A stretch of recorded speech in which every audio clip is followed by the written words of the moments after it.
Episodio número 2759.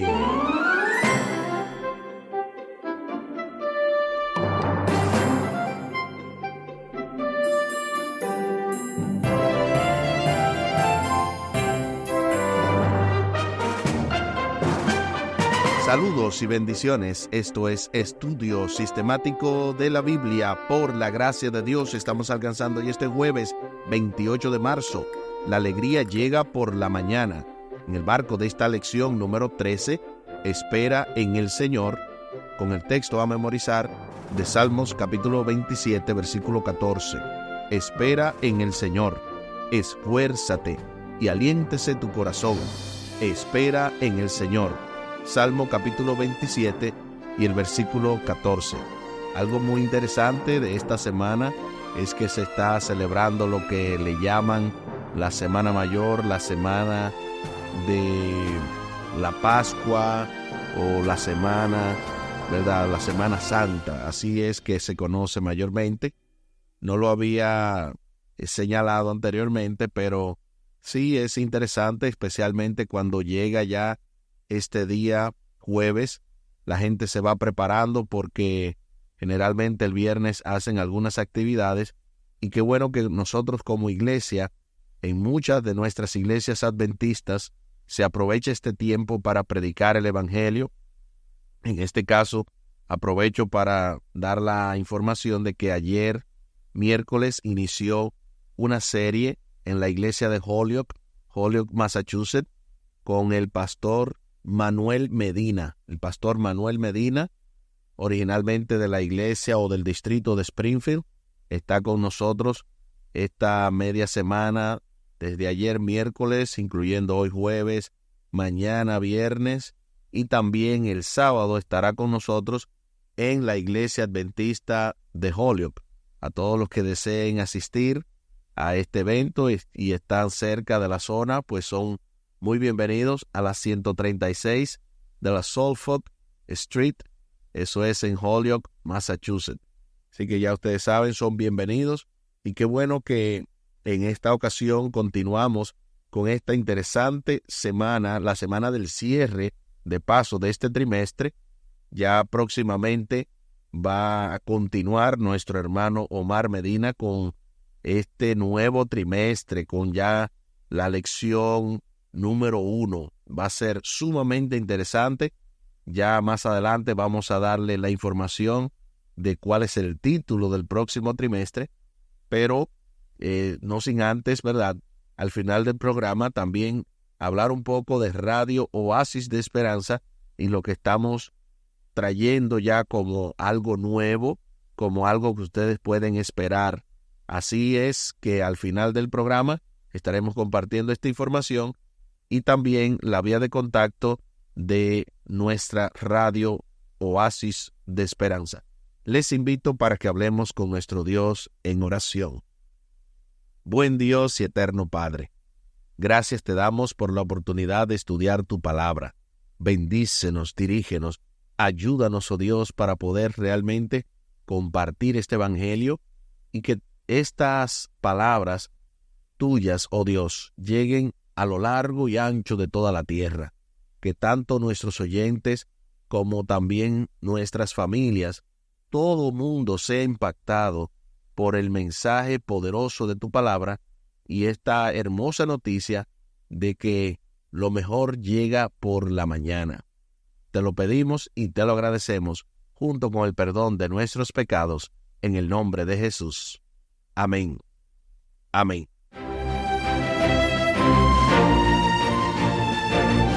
La alegría llega por la mañana. Y ya ustedes saben a qué mañana nos referimos. Y es por eso que se nos invita de inmediato a leer Salmo capítulo 5, versículo 3, Salmo capítulo 30, versículo 5, capítulo 49, versículo 14, capítulo 59, versículo 16, 92, 2, 119, 147, segunda carta del apóstol Pedro, capítulo 1, versículo 19, luego también Apocalipsis 22, 16, para responder a la pregunta, ¿Qué momento del día se describe simbólicamente como el momento de la redención divina y por qué? Acompáñame a la lectura de la Santa Palabra de Dios. Salmos capítulo 5, versículo 3. Oh Jehová, de mañana oirás mi voz, de mañana me presentaré delante de ti y esperaré. Salmo capítulo 30, versículo 5. Porque un momento será su ira, pero su favor dura toda la vida. Por la noche durará el lloro, y a la mañana vendrá la alegría. Salmo capítulo 49, versículo 14. Como a rebaños que son conducidos al Seol, la muerte los pastoreará, y los rectos se enseñorearán de ellos por la mañana. Se consumirá su buen parecer, y el Seol será su morada. Salmo capítulo 59 y el versículo 16. Pero yo cantaré de tu poder, y alabaré de mañana tu misericordia, porque has sido mi amparo y mi refugio en el día de mi angustia. Salmo capítulo 92 y el versículo 2. Anunciar por la mañana tu misericordia y tu fidelidad cada noche. Salmo capítulo 119, versículo 147. Me anticipé al alba y clamé, esperé en tu palabra. Ahora veamos lo que dice segunda carta del apóstol Pedro, capítulo 1, versículo 19. Tenemos también la palabra profética más segura, a la cual hacéis bien en estar atentos como a una antorcha que alumbra en lugar oscuro, hasta que el día esclarezca y el lucero de la mañana salga en vuestros corazones. Ahora veamos lo que dice Apocalipsis capítulo 22 y el versículo 16. Yo, Jesús, he enviado mi ángel para daros testimonio de estas cosas en las iglesias. Yo soy la raíz y el linaje de David, la estrella resplandeciente de la mañana. Ahora sí, respondamos a la pregunta: ¿qué momento del día se describe simbólicamente como el momento de la redención divina y por qué? A una sola voz, yo sé que todos estamos diciendo la mañana, la mañana, la mañana. Ese es el momento que se simboliza el momento de la redención divina. ¿Y por qué? Porque en la mañana fue que vino la resurrección gloriosa de nuestro Señor y Salvador Jesucristo. En los Salmos, la mañana es generalmente el momento en el que se anhela la redención de Dios. La mañana revela el favor de Dios, que pone fin a la larga noche de desesperación y de angustia. En el Salmo capítulo 143, la liberación de Dios invertirá la oscuridad presente de la muerte en la luz de una nueva mañana, y al estar en la fosa, en residir en la tierra de rectitud. Todo esto se encuentra dentro del Salmo capítulo 143, tanto los versículos 3, 8, también el 7, como también el versículo 10. Pero antes de continuar hablando un poco acerca de la mañana, vamos entonces a pasar con el comentario teológico del día de hoy del doctor y pastor Franklin Martí, quien nos trae un elemento sumamente interesante, y es ¿y qué decir de la noche? Porque es verdad que hemos hablado mucho de la mañana y que sabemos mucho de la mañana, pero escuchemos directamente qué nos tiene que decir el pastor y profesor en el día de hoy respecto a qué decir de la noche. Bienvenido, pastor y profesor.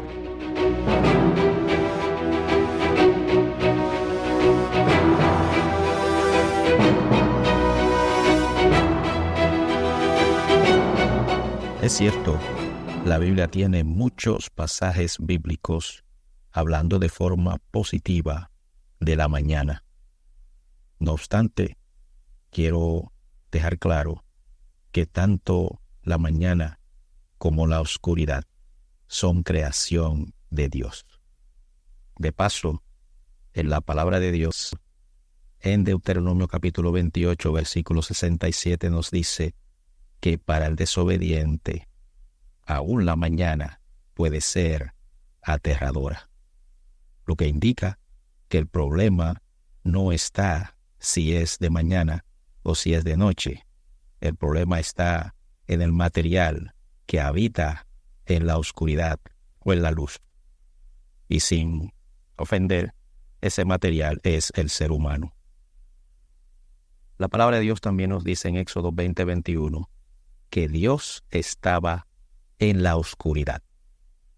¿Cómo es que la oscuridad sea mala y Dios habita en ella?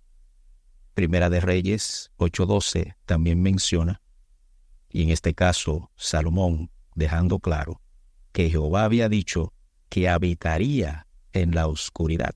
Vuelve la pregunta, ¿cómo es que la oscuridad es mala y Dios habitaría en ella?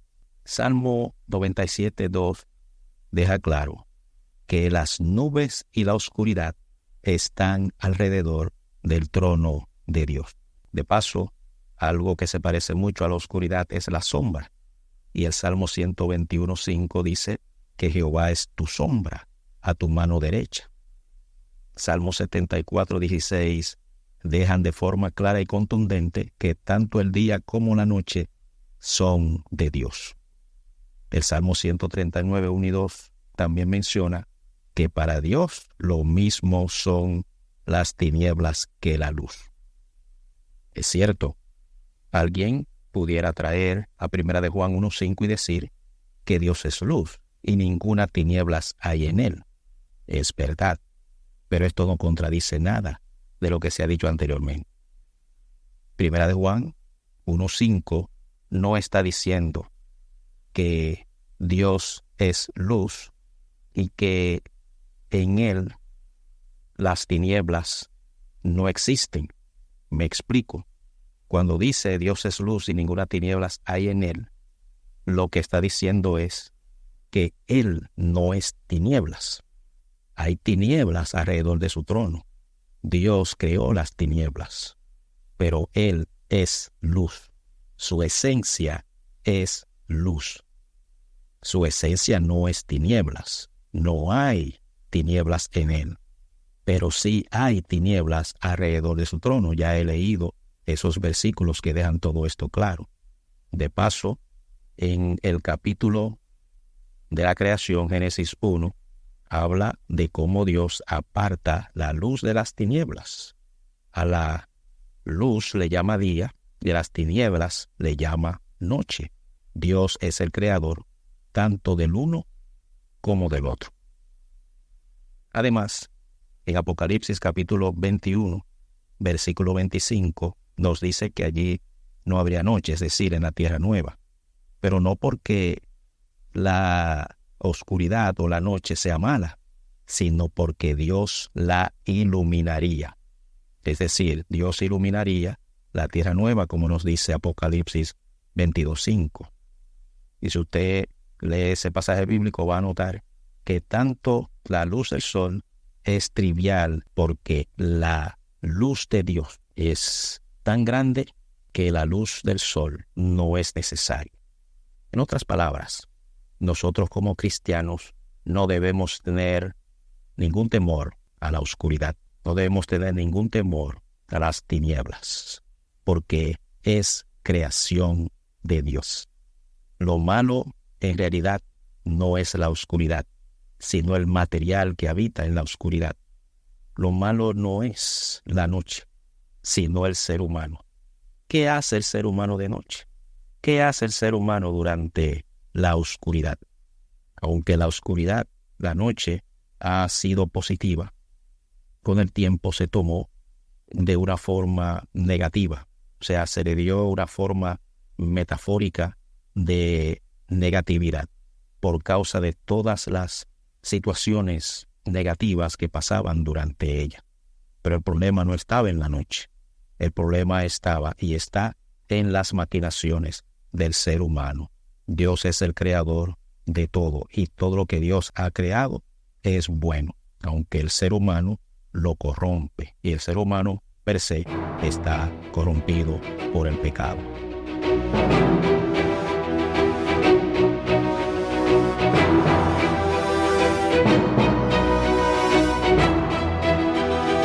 Gloria sea a nuestro Dios. Muchísimas gracias, pastor, por este tremendo comentario y por ilustrarnos que la noche no tiene nada de malo, que lo malo sería lo que algunas personas ya vendidas al pecado hacen durante la noche. Y precisamente, qué bueno es saber que nuestro Dios es el creador tanto de el día como de la noche. Y de hecho, hay uno de los versículos que leímos que habla bien de la noche. Por ejemplo, Salmo capítulo 92, versículo 2, dice: anunciar por la mañana tu misericordia y tu fidelidad cada noche. O sea, nada malo hay en la noche, pero obviamente hay muchas fechorías que se hacen de noche y es por eso que se habla de eso, pero no es que la noche tiene nada de malo, sino que algunas personas aprovechan ese momento para hacer maldad. Ahora se nos invita a leer Marcos capítulo 16, los versículos del 1 al 8, para responder a la pregunta: ¿qué sucedió en la mañana de la que se habla aquí? ¿Y por qué es tan importante para nosotros? Vamos a ver lo que dice la palabra de Dios. Ya usted se lo imagina. Así que vamos ahí con gozo y alegría a este relato tan importante. Marcos capítulo 16, versículos del 1 al 8. Cuando pasó el día de reposo, María Magdalena, María la madre de Jacobo y Salomé compraron especias aromáticas para ir a ungirle. Y muy de mañana, el primer día de la semana, vinieron al sepulcro, ya salido el sol. Pero decían entre sí: ¿quién nos moverá la piedra de la entrada del sepulcro? Pero cuando miraron, vieron removida la piedra, que era muy grande. Y cuando entraron en el sepulcro, vieron a un joven sentado al lado derecho, cubierto de una larga ropa blanca, y se espantaron. Mas él les dijo: no os asustéis, buscáis a Jesús Nazareno, el que fue crucificado, ha resucitado. No está aquí. Mirad el lugar en donde le pusieron. Pero id, decid a sus discípulos y a Pedro que él va delante de vosotros a Galilea. Allí le veréis como os dijo. Y ellas se fueron huyendo del sepulcro, porque les había tomado temblor y espanto, y ni decían nada a nadie, porque tenían miedo. Increíble todo esto que vimos aquí. Entonces, respondamos a la pregunta: ¿qué sucedió en la mañana de la que se habla aquí y por qué es tan importante para nosotros? Si bien es cierto que toda la vida de Cristo fue importante, su muerte, lo que hizo, ¿verdad?, para ganar nuestra victoria, pero sin la resurrección, vana sería nuestra fe, tal y como lo dice en varias ocasiones el apóstol Pablo y otros textos. Así que lo interesante y lo relevante de la resurrección es que Jesús nos garantiza que de la misma manera Él ha de resucitar a todos los que duermen en Él. Por eso es tan importante para nosotros, porque la resurrección es la garantía de nuestra salvación. Porque si Jesús no hubiera resucitado, automáticamente indica que Él no iba a darnos el poder o los beneficios de su vida, porque ya estaba muerto. Así que la mañana de la resurrección de Jesucristo abrió las puertas a la mañana eterna de la salvación de Dios para todos los que creemos en su nombre. Esa mañana gloriosa, la mañana que se describe incluso en varios himnos, está contenida en esta otra mañana que estamos mencionando. La mañana de la resurrección es la que nos da la oportunidad de vivir o de tener la seguridad de que podremos vivir muy pronto la mañana gloriosa. Cuán gloriosa será la mañana cuando llegue Jesús, nuestro Salvador. Las naciones unidas como hermana, bienvenida daremos al Señor. Así dice este precioso corito, himno, que incluso canta Steve Green y otros cantantes, y todo eso es relacionado a este evento. Así que los discípulos de Jesús experimentaron toda la fuerza de la promesa del Salmo capítulo 30, versículo 5. Salmo capítulo 30, versículo 5, y también el Salmo capítulo 30, versículo 7. O sea, tanto el 5 como el 7. Noten lo que dice. El llanto puede durar una noche, pero a la mañana viene la alegría. Cuando se encontraron con el Señor resucitado, únicamente por el favor y el amor incondicional de Dios, nuestro llanto se transforma en alegría. Alabado sea el nombre de nuestro Dios, porque realmente ese llanto, esa tristeza que se habla aquí, no es porque la noche es mala, ya hemos explicado esto, sino porque Jesús tanto estuvo reposando en la tumba ese viernes por la tarde, que entró el día de reposo, luego continuó reposando durante el sábado, y esa noche que dio entonces paso a esa primera mañana del domingo, entonces automáticamente dio paso a la resurrección, a la buena nueva de la salvación. Es por eso que se habla aquí de que Dios realmente da la alegría por la mañana, de que la mañana trae la alegría. Como la estrella de la mañana anuncia el nacimiento de un nuevo día, así la fe anuncia la nueva realidad de la vida eterna en los hijos de Dios. A Jesús se lo llama la estrella resplandeciente de la mañana, a quien esperamos ansiosamente para que establezca su reino, en el que ya no habrá noche, maldad ni muerte. Todo eso lo dice Apocalipsis 21 y los versículos del 1 al 8, especialmente el 25. Recuerden que la mañana se asociaba con lo que pasaba durante el día y en este caso la noche con lo que pasaba durante la noche. No que la noche tiene nada de malo, volvemos y repetimos por tercera vez, porque esto es para algunos confuso. O sea, aquí es como el elemento de la carne, el elemento de la misma situación que estamos describiendo, que es neutral. O sea, la cultura es neutral, la carne es neutral y la noche es neutral. El único problema de esas tres cosas es cuando están vendidas al pecado. Cuando la cultura está vendida al pecado, es una tristeza. Cuando la carne está vendida al pecado, es una desilusión. Y cuando la noche está gobernando el pecado, o cuando la persona, ¿verdad? Porque la noche no tiene nada de malo, pero cuando la persona que está vendida al pecado viene y utiliza la noche para el mal, ahí es que está el problema. Entonces, a fin de cuentas, más que ninguna otra cosa, esto es lo que esperamos cuando hablamos de esperar en el Señor. Y por cierto, la espera merece la pena.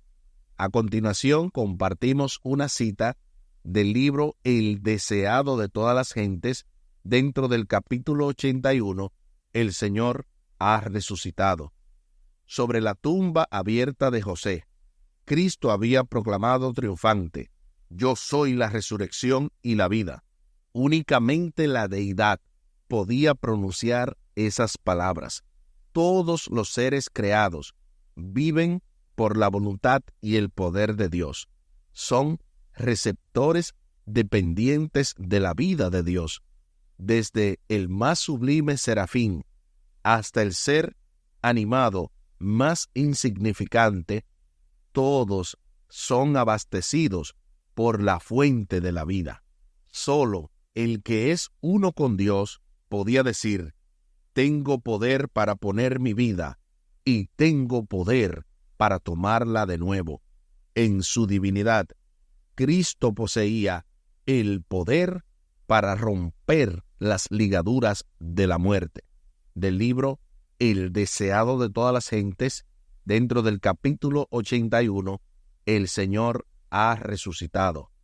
Qué gloriosa cita, qué maravillosa declaración de que únicamente el que era uno con el Padre, únicamente la deidad, podía decir: yo soy la resurrección y la vida. Tengo poder para ponerla, tengo poder para volverla a tomar. Solamente Cristo, quien tenía toda la plenitud de la divinidad, podía decir estas palabras luego de haber muerto la muerte eterna. Mucha gente no entiende esto y yo no sé cuántas veces lo he explicado, pero lo voy a seguir explicando hasta que vida tenga, porque sé que hay muchas personas que todavía siguen confusas con el tema y entristece porque ya a esta altura de juego todo adventista del séptimo día, todo miembro de nuestra iglesia y quizás también algunos hermanos que ya conocen un poco la teología que nosotros predicamos, deberían entender que Cristo no murió la muerte que hoy sufrimos, porque esa muerte se sigue sufriendo. O sea, si Cristo vino para morir ese tipo de muerte, fue un fiasco, porque todavía se siguen muriendo los hermanos. Pero no se trata de una muerte que es temporal, que tiene que ver con el descanso, que es un sueño bíblicamente. La Biblia no está hablando de esa muerte, está hablando de la muerte eterna, de la cual no hay retorno, de la que recibirán todos los perdidos luego del milenio, en la tercera venida de Cristo. Cuando Cristo venga después del milenio, Él va a pagar a los impíos con el fuego eterno para Satanás y sus ángeles. Y todo eso es lo que ya hemos establecido. Cristo murió esa muerte, la muerte que simboliza y que literalmente recibe Jesús, la ira de Dios vaciada sin misericordia. Y es por eso que únicamente el que tenía vida en sí mismo podía recibirla y volver a resucitar. Se ha dicho que la muerte está grabada en nuestras células desde el nacimiento. Aunque sea cierto, al menos para nosotros, seres caídos, ¿qué nos ha prometido la resurrección de Jesús acerca de la temporalidad de la muerte? ¿Por qué no debemos olvidar nunca lo temporal que es esta muerte para nosotros? Yo creo que con lo que yo dije antes, ustedes mismos pueden responderla. Se nos ha prometido que la resurrección de Jesús acerca de esa temporalidad de la muerte que hoy sufrimos, pues nos da la seguridad. Si Él murió la muerte eterna y volvió a resucitar, imagínense si tiene poder para darnos a nosotros de esa muerte temporal nuevamente la resurrección. O sea, para Dios va a ser mucho más fácil. ¿Por qué no debemos olvidar nunca lo temporal que es la muerte para nosotros? Porque nosotros tenemos esperanza de resurrección. Aquí el tiempo se acabó.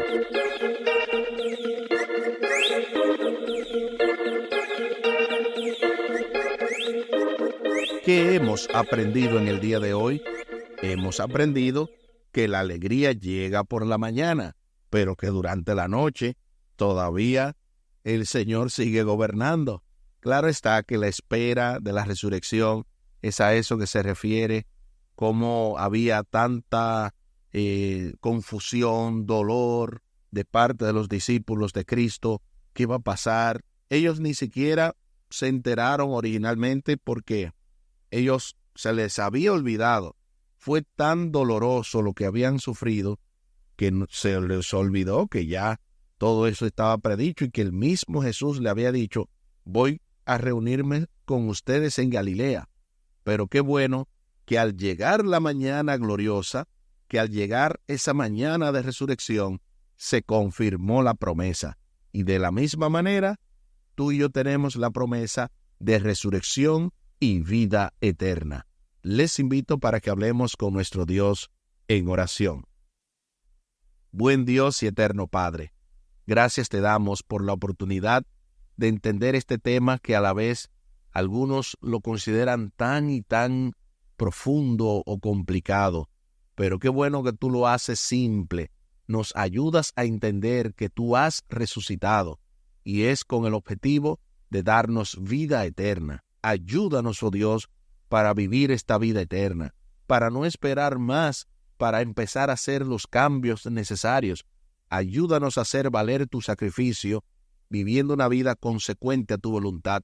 Si hay alguien que todavía, oh Dios, está luchando con su situación, está de alguna manera renegando la fe con sus acciones, si alguno de nosotros, oh Dios, está fallando y aún no lo sabe, permítenos tener un encuentro personal contigo.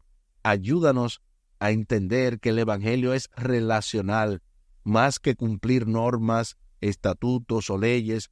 Ayúdanos a amarte de todo corazón para que podamos hacer tu voluntad de forma automática y sin esforzarnos. Bendícenos, dirígenos, acompáñanos cada día, junto a nuestra familia y a todo el que nos rodea, pues te lo pedimos y te lo agradecemos por los méritos sagrados de Cristo Jesús. Amén. Amén.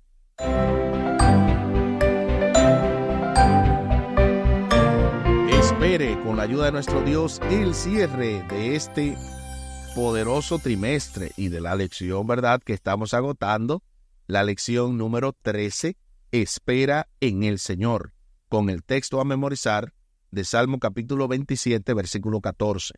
Espera en el Señor, esfuérzate y aliéntese tu corazón.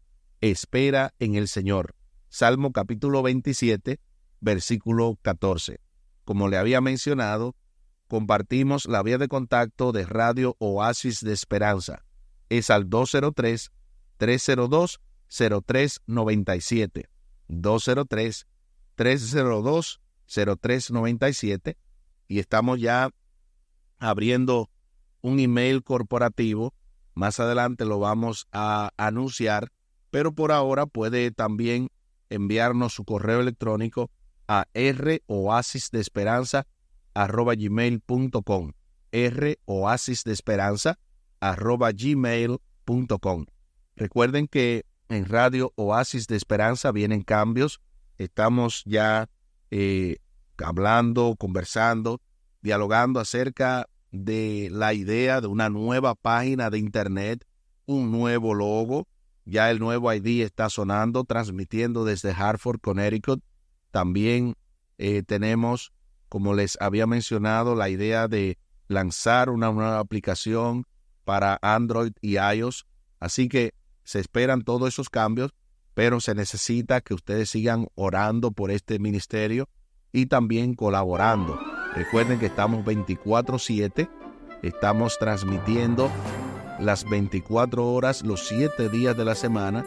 Por lo tanto, usted puede sintonizarnos a través de www.radiooasisdeesperanza.org o a su enlace equivalente roesperanza.com. R de radio, O de oasis y la palabra esperanza, así como lo oye, .com. Muchísimas gracias por la fina gentileza de la atención dispensada. Estuvo con ustedes Tomás Polanco. Un día más para la esperanza, un día menos para el dolor. Que Dios les bendiga. Ánimo contra el miedo. Hay paz. Hay paz.